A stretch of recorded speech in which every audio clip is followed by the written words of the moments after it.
Shalom Bapak Ibu, saudara-saudari yang terkasih dalam Kristus. Saya akan melanjutkan pembahasan yang berikutnya, masih dalam topik teologi neo-ortodoks di bagian yang kedua. Kali ini saya akan melanjutkan tentang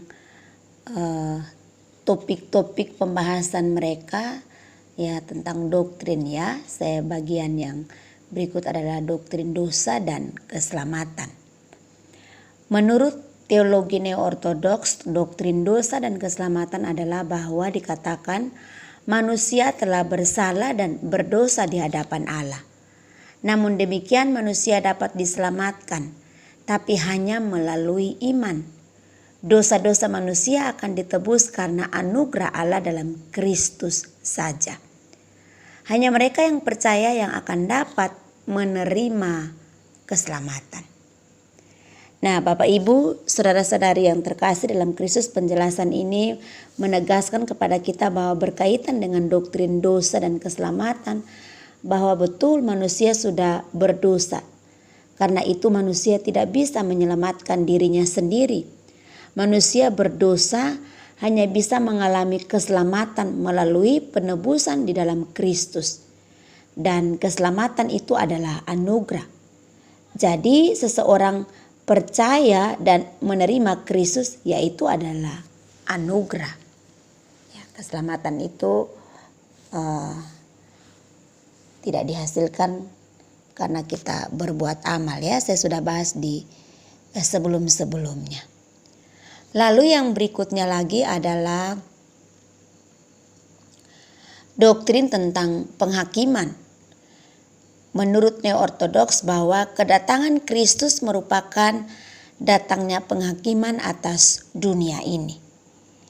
Bahwa Kristus akan datang kembali, bahwa ia akan datang kembali sebagai hakim. Ia akan menghakimi seluruh dunia. Nah, kedatangan Kristus pertama kali yaitu ia menyelamatkan, ya, ia menawarkan keselamatan, memberi kesempatan untuk manusia, ya, untuk manusia bertobat. Itu semua, ya, menolong kita untuk dapat memahami, ya, Alkitab secara jelas, bahwa menegaskan kepada kita bahwa kita diselamatkan. Ya, Yesus datang pertama itu untuk menawarkan keselamatan kepada kita. Dan karena itu menolong kita untuk dapat memahami Alkitab secara komprehensif dan jelas, ya, lebih bertanggung jawab. Tidak berdasarkan pada ajaran-ajaran yang tidak benar, ya. Nah, Bapak Ibu, saudara-saudari yang terkasih dalam Kristus, dengan demikian bahwa ketika kita belajar, ya, Alkitab secara komprehensif dan jelas, lebih bertanggung jawab, tidak berdasarkan pada pengalaman dan rasio kita, tapi kita kembali kepada pimpinan Roh Kudus. Nah, ini yang dapat saya sampaikan khusus berkaitan dengan teologi neo-ortodoks, ya. Nah, di video sebelumnya saya juga sudah bahas tentang teologi liberal, ya. Kalau orang-orang liberal titik beratnya kepada rasio dan pikiran, orang neo-ortodoks titik beratnya kepada pengalaman-pengalaman rohani.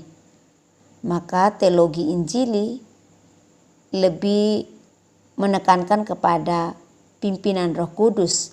Kita mau kembali kepada Alkitab, apa kata Alkitab. Kita tidak mau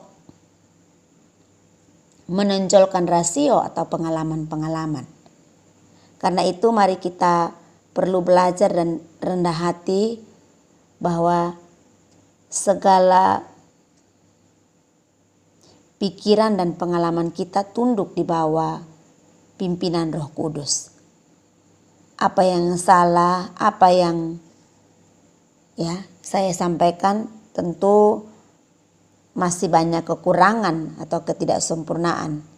Tapi ini merupakan hasil dari apa yang saya pelajari selama ini dan masih terus belajar supaya kita tidak salah di dalam memahami firman, sehingga kita tidak menyimpang dari firman Allah yang berotoritas ya.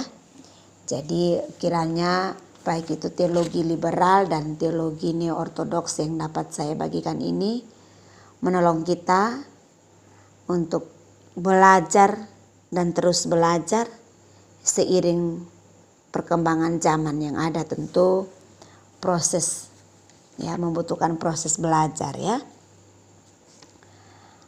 Nah, Bapak Ibu, saudara-saudari yang terkasih dalam Kristus, ya, kita terus belajar supaya kita tidak salah di dalam memahami firman ya.